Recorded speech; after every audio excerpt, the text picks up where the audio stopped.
નમસ્તે વિદ્યાર્થી મિત્રો, ડિજિટલ વિદ્યાલય યુટ્યુબ ચેનલમાં આપનું સ્વાગત છે। વિદ્યાર્થી મિત્રો, આજે આપણે વાત કરવાના છીએ સ્વાધ્યાયન પોથીના સોલ્યુશન વિશે। તેમાં આજે આપણે વાત કરીશું ધોરણ 8, આપણો વિષય છે ગણિત અને આપણું ચેપ્ટર છે 8મું રાશિઓની તુલના। આની પહેલાંના 1 થી 8 ધોરણના સ્વાધ્યાયન પોથીના સોલ્યુશન આપણે અપલોડ કરેલા છે। જો ન જોયો હોય તો ખાસ કરીને જોઈ લેજો, અને જો ચેનલમાં નવા આવ્યા હો તો સબસ્ક્રાઈબ કરી દેજો, બરાબર। ચાલો પહેલો પ્રશ્ન જોઈએ આપણે કે પહેલો કે દુકાનદારે 360માં એક વસ્તુ ખરીદેલ છે। આ વસ્તુને 10% વળતર આપી 25% નફો મળે, બરાબર। તો એ રીતના વેચતા છાપેલી કિંમત કેટલી હશે? તો કે 500 હશે, બરાબર। બીજો કે જો છાપેલી કિંમત x પર a% વળતર મળતું હોય તો વળતર કેટલું થશે? તો કે x ગુણ્યા એના છેદમાં 100। ત્રીજો કે એક જેકેટ 20% વળતર આપીને 1120માં વેચ્યું તો છાપેલી કિંમત કેટલી થશે ભાઈ? તો કે 1400 રૂપિયા। ચોથું 100 - 30 ના 20% ના 40% બરાબર કેટલા થાય? સાવ ઇઝી છે, 16। પાંચમો કે વર્ષ 2006માં રાધિકા 2,50,000માં કાર ખરીદે છે। વર્ષ 2007માં તેની કિંમત 10%નો ઘટાડો થયો છે। 2008માં 12%નો ઘટાડો થાય તો એકંદરે કેટલા ટકા ઘટ્યા હશે ભાઈ? એકંદરે 20.8% ઘટ્યા હશે। છઠ્ઠું એક ટીવી સેટ 5% કર સાથે 26,250માં વેચવામાં આવે તો તેની મૂળ કિંમત કેટલી છે ભાઈ? તો કે 25,000 રૂપિયા। સાતમું કે અવિનાશે એક ઇલેક્ટ્રિક ઇસ્ત્રી 900માં ખરીદીને 10% નફો લઈને વેચી તો તેને બીજી એક ઇલેક્ટ્રિક ઇસ્ત્રી 1200માં ખરીદીને 5% નુકસાન ખાઈને વેચી તો બંને લેવડ દેવડમાં શું થયું હશે ભાઈ? તો કે નફો 30 રૂપિયાનો થયો હશે। ચાલો આઠમો કે ધારો કે કોઈ રકમ 2 વર્ષમાં આરના દરે વાર્ષિક સાદા વ્યાજે બમણી થાય છે, તો આરના દરે તેટલી જ મુદતમાં વાર્ષિક ચક્રવૃદ્ધિ વ્યાજે બમણી થતી હોય તો નીચેનામાંથી શું ખરું હોય? તો કે આર મોટો છે એ કેવો છે? એ નાનો છે ખરેખર, એટલે R less than small r મળશે, બરાબર। ચાલો નવમો જોઈએ કે મુદ્દલ 50,000નું 4% વ્યાજના દરે 2 વર્ષની મુદતે વાર્ષિક ચક્રવૃદ્ધિ વ્યાજ કેટલું થશે ભાઈ? તો કે 4,080 થશે। દસમો જોઈએ કે અસ્માએ રૂપિયા 1,00,000ની 12%ના વ્યાજના દરે અર્ધવાર્ષિક ચક્રવૃદ્ધિ વ્યાજે લોન લીધી। તેણીએ 1,12,360 પરત કરીને લોન ચૂકવી તો લોનની મુદત કેટલી હશે ભાઈ? તો કે જો 1.06નો વર્ગ એટલે 1.1236 થશે, રેડી। તો એનો મતલબ 1 વર્ષમાં એને ચૂકવી હશે, રેડી।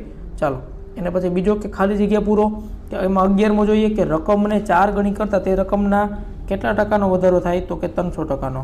12મો 150 થી 162 સુધી સંખ્યાનો વધારો થતો હોય તો તે વધારો 8% ગણાય। 13મો વસ્તુની કિંમત પર 12% વળતર આપ્યા પછી કિંમત 880 થતી હોય તો તેને છાપેલી કિંમત કેટલી થશે ભાઈ? તો કે 1000 રૂપિયા થશે। 14મો 10 ટેબલની પડતર કિંમત 5 ટેબલની વેચાણ કિંમત બરાબર છે તો લેવડ દેવડને અંતે કેટલા ટકા નફો થાય? તો કે 100%। 15મો જો 8,000 રૂપિયાને 1 વર્ષ માટે 16%ના દરે અર્ધવાર્ષિક ચક્રવૃદ્ધિ વ્યાજે મૂકવામાં આવે તો ચક્રવૃદ્ધિ વ્યાજ કેટલું થશે ભાઈ? તો કે 1331.20 થશે। પ્રશ્ન નંબર 3 સૂચના મુજબ કરો। 16મો કે વર્ષ 2007-8માં ધોરણ 10માં 1,05,332 વિદ્યાર્થીઓ અને વર્ષ 2008-9માં 1,16,054 વિદ્યાર્થીઓ પરીક્ષા આપી। 7-8માં 88,151, 8-9માં 1,03,804 વિદ્યાર્થીઓ પરીક્ષા આપી હોય તો કેટલો ટકો વધારો થાય? બરાબર। ચાલો 2007 અને 8ની ગણી તો 83.69 અને 2008-9ની ગણી બરાબર તો 89.44, તો એનો મતલબ વધારો થાય છે 5.75%નો, બરાબર। ચાલો 17મો જોઈએ કે વળતર ટકામાં આપણે શોધવાનું છે। છાપેલી કિંમત 625, વેચાણ કિંમત 562.50, તો પહેલે શું થશે ભાઈ?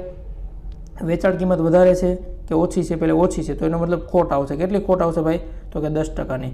બીજામાં શું છે ભાઈ? વેચાણ કિંમત છે એના કરતાં ટૂંકમાં છાપેલી કિંમત પાછી ઓછી છે, એમાં પણ 3%ની ખોટ આવશે, બરાબર। તો ટકાવારી કઈ રીતના કરવાનું? વળતરના છેદમાં છાપેલી કિંમત, બરાબર, ક્લિયર। ચાલો એને ગુણ્યા 100 કરી નાખવાના।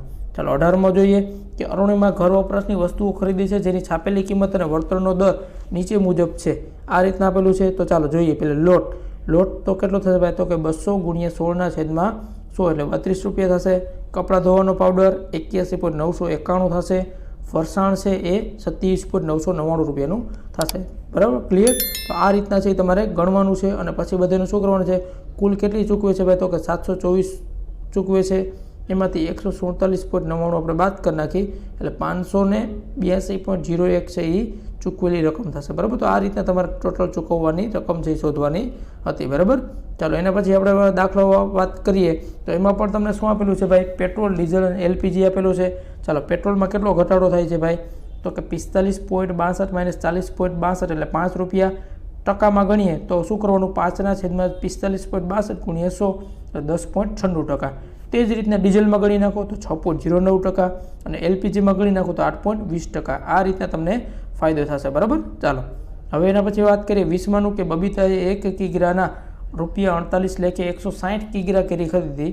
તેણે 70% કેરી 1 કિગ્રાના 70 લેખે વેચી, તો બાકી રહેતી કેરી 1 કિગ્રાના ₹40 લેખે વેચી નાખી હોય, તો આ લેવડ દેવડને અંતે બબીતાને નફો થયો કે નુકસાન, ટકામાં જણાવો.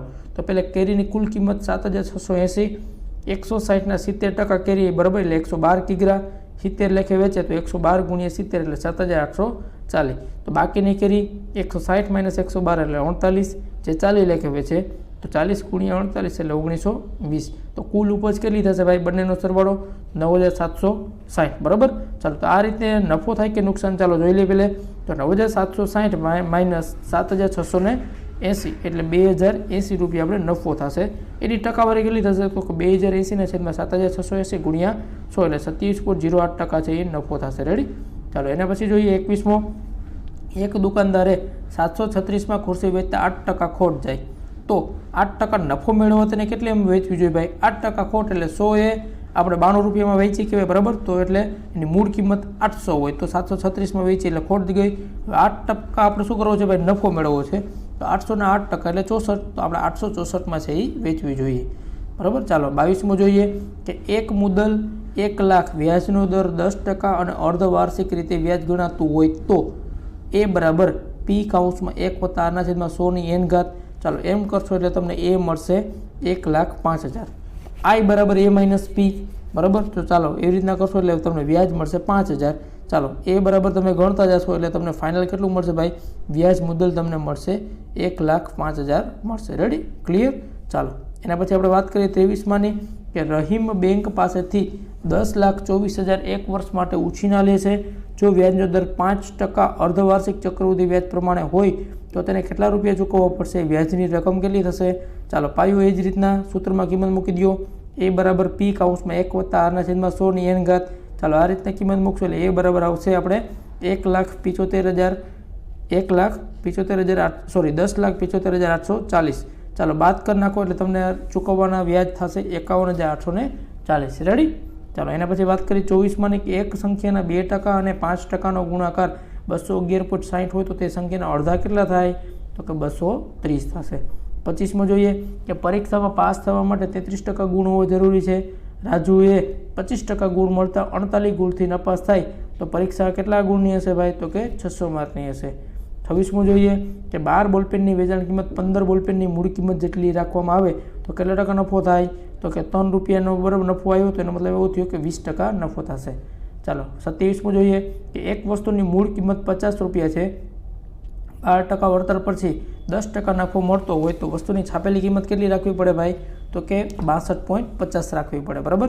ચાલો 28મો જોઈએ કે વેચાણ વેરામાં 3%નો વધારો થવાથી ઘડિયાળની વેચાણ કિંમત 96 થાય, એટલે કે 96 જેટલી વધે તો ઘડિયાળની છાપેલી કિંમત કેટલી થશે, તો કે 3200 રૂપિયા થશે. ચાલો એના પછી આપણે વાત કરીએ અધ્યયન નિષ્પત્તિના સર્વગ્રાહી મૂલ્યાંકન વિશે. એમાં પહેલો ક્વેશ્ચન છે કે એક્સના 90% જો 315 કિલોમીટર થતા હોય તો એક્સની કિંમત કેટલી થશે ભાઈ, તો કે એક્સની કિંમત થશે 350. બરાબર. ચાલો બીજો જોઈએ કે વસ્તુ પર છાપેલી કિંમત 1200 રૂપિયા છે અને વળતર 12% છે તો વસ્તુની વેચાણ કિંમત કેટલી થશે ભાઈ, તો કે 1,056 થશે. ત્રીજો કે એ 8,000માં ખરીદેલી ટેપ રેકોર્ડર બીને વેચે છે, બી એ સીને વેચે છે, દરેક વ્યક્તિને 20% નફો થાય તો નીચેનામાંથી કયું વિધાન સાચું છે ભાઈ, એ બી કરતાં ઓછો નફો મેળવ્યો છે. બરાબર. પહેલે ઓલા વેચ્યું એટલે એને વધારે થવાનો છે. ચાલો ચોથો જોઈએ કે ધારો કે મુદ્દલ P, વ્યાજનો દર R અને મુદત T છે તો સાદું વ્યાજ S અને ચક્રવૃદ્ધિ વ્યાજ C છે તો નીચેનામાંથી કઈ શક્યતા છે ભાઈ, તો કે C છે એ S કરતાં મોટો છે એટલે વિકલ્પ પહેલો છે એ જ સાચો છે, બાકી નથી. રેડી. ચાલો 5મો જોઈએ કે વસ્તુની છાપેલી કિંમત 80 છે તેને 76માં વેચવામાં આવે તો વળતરનો દર કેટલા ટકા થાય ભાઈ, તો કે 5% થાય. રેડી. ચાલો એના પછી વાત કરીએ પ્રશ્ન નંબર 2 કે નીચેના સૂચના મુજબ કરો. છઠ્ઠું કે 2001ના વર્ષમાં રાજ્યની હોસ્પિટલમાં મલેરિયાના 4,375 દર્દીઓ છે, દર વર્ષે 8%નો ઘટાડો થાય તો 2003માં વર્ષની દર્દીઓની સંખ્યા કેટલી થશે ભાઈ. ચાલો ઘટાડો છે એટલે માઇનસ આપણે મૂકી દેશે તો એ બરાબર P કાઉન્સમાં 1 - R/100ની n ઘાત. ડાયરેક્ટ 2 મૂકો એટલે 3703 દર્દીઓ વધશે. બરાબર. ચાલો 7મો જોઈએ. એક સેલમાં 5400ની કિંમતની એક ઘડિયાળ 4500માં મળે છે તો કેટલા ટકા વળતર થાય? બરાબર. તો પહેલાં 5400 માઇનસ 4500 એટલે 900.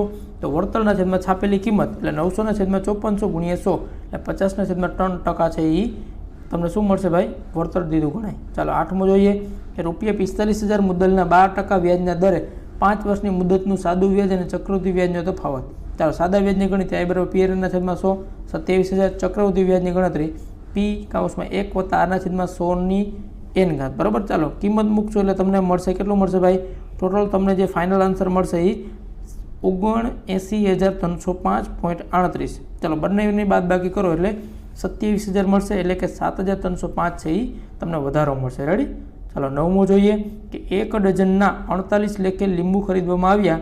આ લીંબુને 10 નંગના 40 લેખે વેચવામાં આવ્યા તો નફો થયો કે ખોટ? કેટલા નંગ? ચાલો જોઈએ કે 1 ડઝન એટલે 12 નંગ. તો 12 નંગની કિંમત 48 એટલે 1 નંગની કિંમત 4. તો 10 નંગના 40 લેખે વેચ્યા એટલે 4 લેખે જ આપણે વેચ્યા છે તો કુલ વેચાણ કિંમત છે 48 જ પાછા આવી ગયા. તો એનો મતલબ નફોય ને થયો અને ખોટે નથી થઈ એટલે 0% ટૂંકમાં એ થયા છે. રેડી. ચાલો 10મો જોઈએ કે વેચાણ કિંમત શોધો. છાપેલી કિંમત 5450 અને વળતર 5%. તો પહેલાં 5450ના 5% એટલે કેટલા થાય? તો કે 272.5. તો વેચાણ કિંમત શું થશે ભાઈ? છાપેલી કિંમત માઇનસ વળતર. બરાબર. એટલે 5177.50 છે એ તમને મળી જશે. રેડી. વેચાણ કિંમત છે એ તમને મળી જશે. તો વિદ્યાર્થી મિત્રો અહીં આપણું આજનું પેપર સોલ્યુશન એટલે કે સ્વાધ્યાય પોથીનું સોલ્યુશન પૂરું થાય છે.